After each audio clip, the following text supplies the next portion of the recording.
At the return of the year, at the time when the kings go out, David sent Joab and his servants with him, and all Israel, and they destroyed the children of Ammon, and besieged Rabbah. But David stayed at Jerusalem. At evening, David arose from his bed and walked on the roof of the king's house. From the roof, he saw a woman bathing, and the woman was very beautiful to look at. David sent and inquired after the woman. One said, "Isn't this Bathsheba, the daughter of Eliam, Uriah the Hittite's wife?" David sent messengers and took her, and she came in to him, and he lay with her, for she was purified from her uncleanness, and she returned to her house. The woman conceived, and she sent and told David and said, "I am with child." David sent to Joab, "Send me Uriah the Hittite." Joab sent Uriah to David. When Uriah had come to him, David asked him how Joab died, and how the people fared, and how the war prospered. David said to Uriah, "Go down to your house and wash your feet." Uriah departed out of the king's house, and the gift from the king was sent after him. But Uriah slept at the door of the king's house with all the servants of his lord, and didn't go down to his house. When they had told David, saying, "Uriah didn't go down to his house," David said to Uriah, "Haven't you come from a journey? Why didn't you go down to your house?" Uriah said to David, The ark Israel and Judah are staying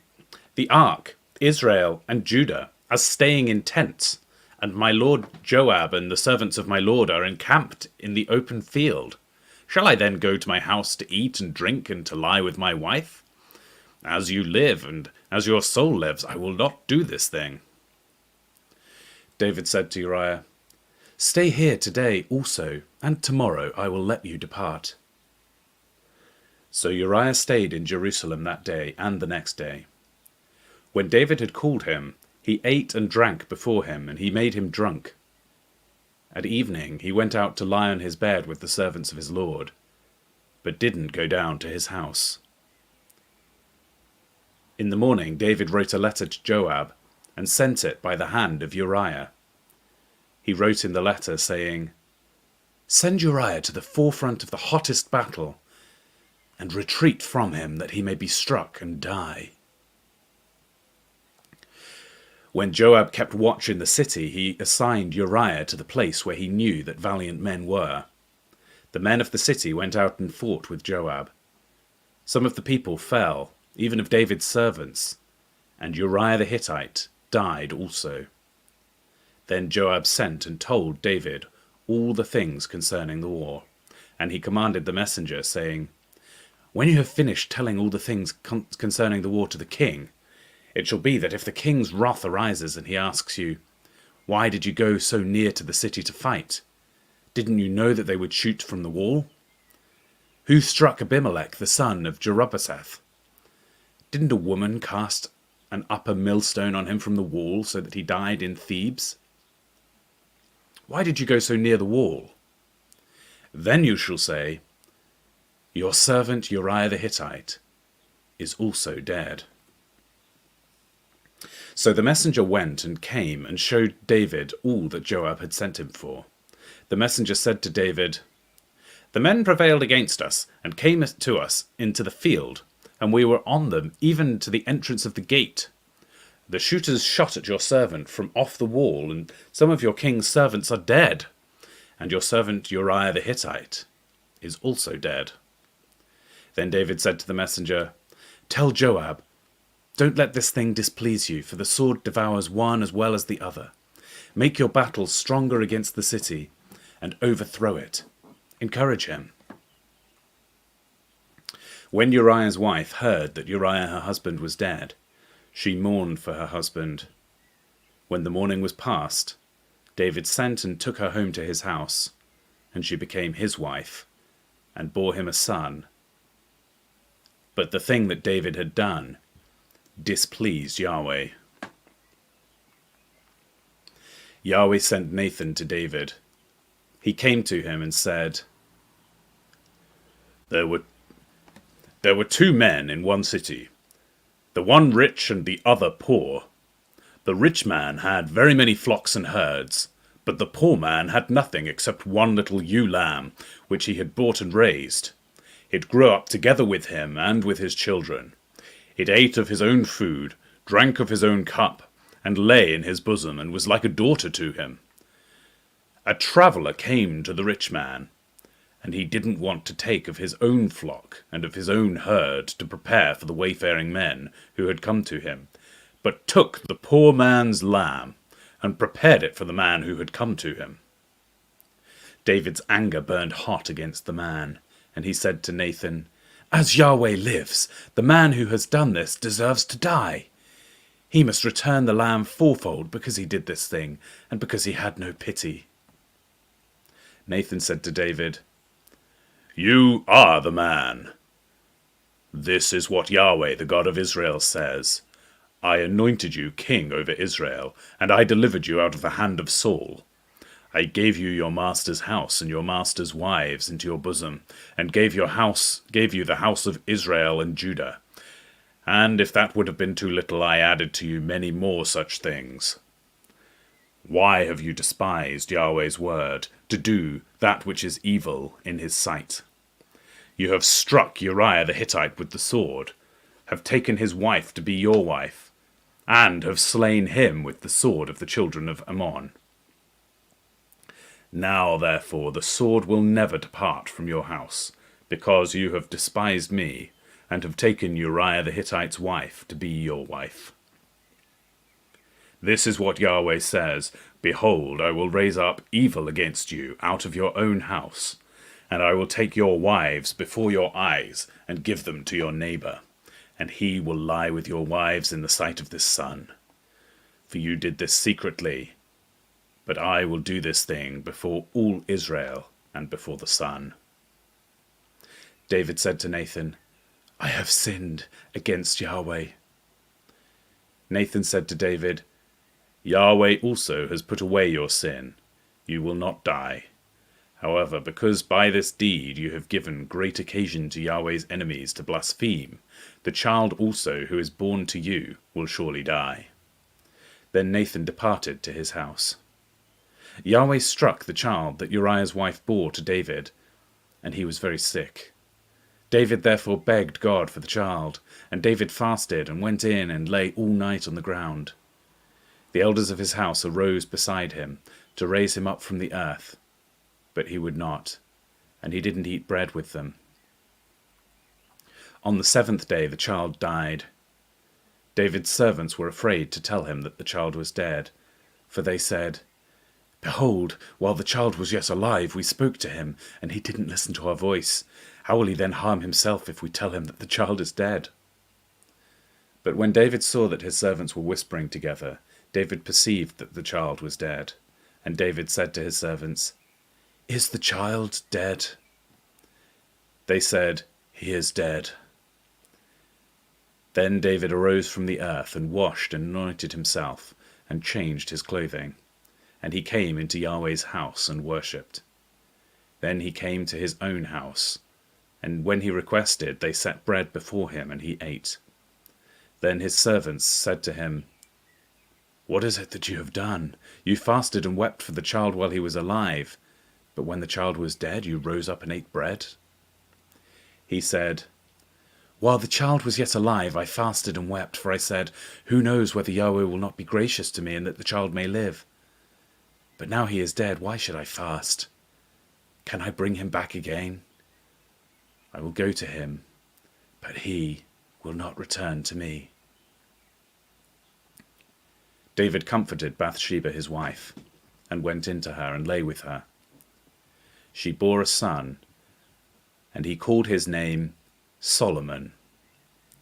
Yahweh loved him, and he sent by the hand of Nathan the prophet, and he named him Jedediah for Yahweh's sake. Now Joab fought against Rabbah of the children of Ammon, and took the royal city. Joab sent messengers to David, and said, I have fought against Rabbah, Yes, I have taken the city of waters. Now therefore gather the rest of the people together, and encamp against the city, and take it, lest I take the city, and it be called by my name. David gathered all the people together, and went to Rabbah, and fought against it, and took it. He took the crown of their king from off his head, and its weight was a talent of gold, and in it were precious stones, and it was set on David's head. He brought a great quantity of plunder out of the city. He brought out the people who were in it, and put them to work under saws, under iron picks, under axes of iron, and made them go into the brick kiln. And he did so to all the cities of the children of Ammon. Then David and all the people returned to Jerusalem.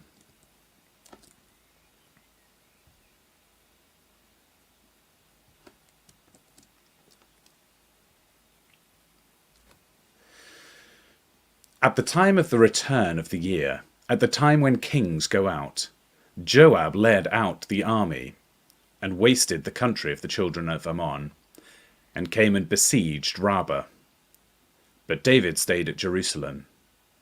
Joab struck Rabbah and overthrew it. David took the crown of their king from off his head, and found it to weigh a talent of gold, and there were precious stones in it. It was set on David's head, and he brought very much plunder out of the city. He brought out the people who were in it, and had them cut with saws and iron picks, and with axes. David did so to all the cities of the children of Ammon. Then David and all the people returned to Jerusalem. After this, war arose with Gezer and with the Philistines. Then Sibbecai, the Hushathite, killed Seppai of the sons of the giant, and they were subdued. Again there was war with the Philistines, and Elhanan, the son of Jair, killed Lama, the brother of Goliath the Gittite, the staff of whose spear was like a weaver's beam. There was again war at Gath, where there was a man of great stature who had 24 fingers and toes, 6 on each hand and 6 on each foot. And he also was born to the giant. When he defied Israel, Jonathan the son of Shimea, David's brother, killed him. These were born to the giant in Gath, and they fell by the hand of David and by the hand of his servants. By David, a contemplative psalm. Blessed is he whose disobedience is forgiven, whose sin is covered. Blessed is the man whom Yahweh doesn't impute iniquity, in whose spirit there is no deceit. When I kept silent, my bones wasted away through my groaning all day long. For day and night your hand was heavy on me. My strength was sapped in the heat of summer. I acknowledged my sin to you. I didn't hide my iniquity. I said, I will confess my transgressions to Yahweh, and you forgave the iniquity of my sin. For this, let everyone who is godly pray to you in a time that you may be found. Surely, when the great waters overflow, they shall not reach to him. You are my hiding place. You will preserve me from trouble. You will surround me with songs of deliverance. I will instruct you and teach you in the way which you shall go. I will counsel you with my eyes on you. Don't be like the horse or the mule, which have no understanding, who are controlled by bit and bridle, or else they will not come near to you. Many sorrows come to the wicked, but loving kindness shall surround him who trusts in Yahweh. Be glad in Yahweh and rejoice, you righteous. Shout for joy, all you who are upright in heart.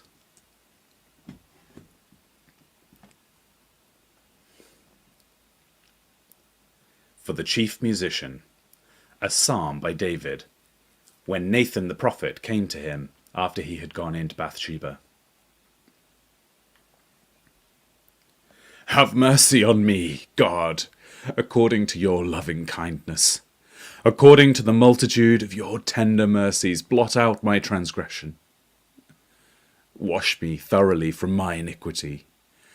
Cleanse me from my sin, for I know my transgressions. My sin is constantly before me. Against you, and you only, have I sinned, and done that which is evil in your sight, so that you may be proved right when you speak and justified when you judge.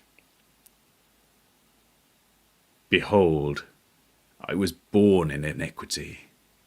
My mother conceived me in sin. Behold, you desire truth in the inward parts. You teach me wisdom in the inmost place. Purify me with hyssop, and I will be clean. Wash me, and I will be whiter than snow. Let me hear joy and gladness, that the bones which you have broken may rejoice. Hide your face from my sins, and blot out all of my iniquities. Create in me a clean heart, O God. Renew a right spirit within me. Don't throw me from your presence, and don't take your Holy Spirit from me. Restore to me the joy of your salvation. Uphold me with a willing spirit. Then I will teach transgressors your ways. Sinners will be converted to you. Deliver me from the guilt of bloodshed, O God, the God of my salvation. My tongue will sing aloud of your righteousness. Lord, open my lips. My mouth will declare your praise. For you don't delight in sacrifice, or else I would give it. You have no pleasure in burnt offering. The sacrifices of God are a broken spirit. O God, you will not despise a broken and contrite heart. Do well in your good pleasure to Zion. Build the walls of Jerusalem. Then you will delight in the sacrifices of righteousness, in burnt offerings, and in whole burnt offerings. Then they will offer bulls on your altar.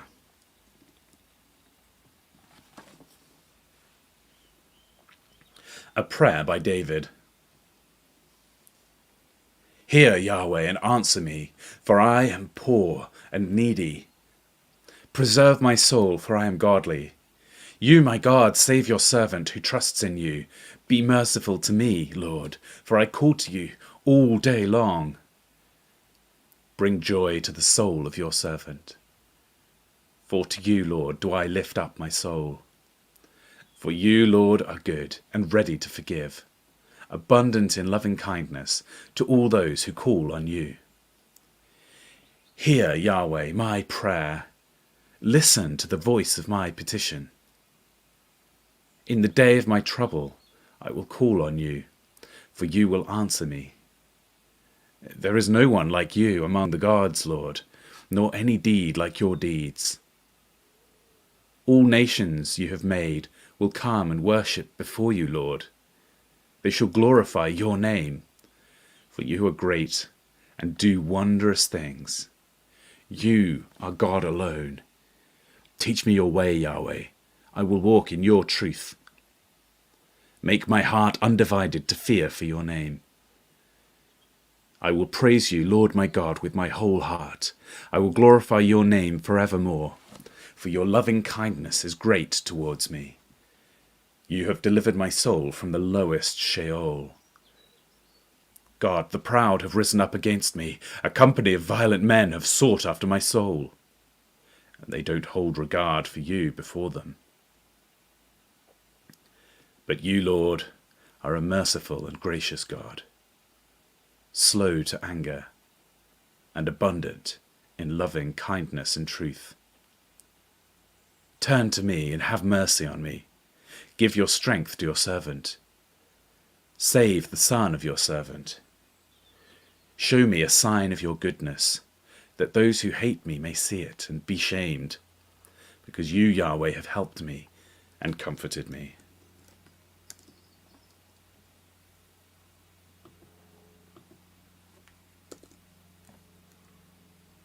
A Song of Ascents by David. I was glad when they said to me, "Let's go to Yahweh's house." Our feet are standing within your gates, Jerusalem. Jerusalem is built as a city that is compact together, where tribes go up, even Yah's tribes, according to an ordinance for Israel, to give thanks to Yahweh's name. For there are set thrones for judgment, the thrones of David's house. Pray for the peace of Jerusalem. Those who love you will prosper. Peace be within your walls, and prosperity within your palaces. For my brothers' and companions' sakes, I will now say, peace be within you. For the sake of the house of Yahweh our God, I will seek your good.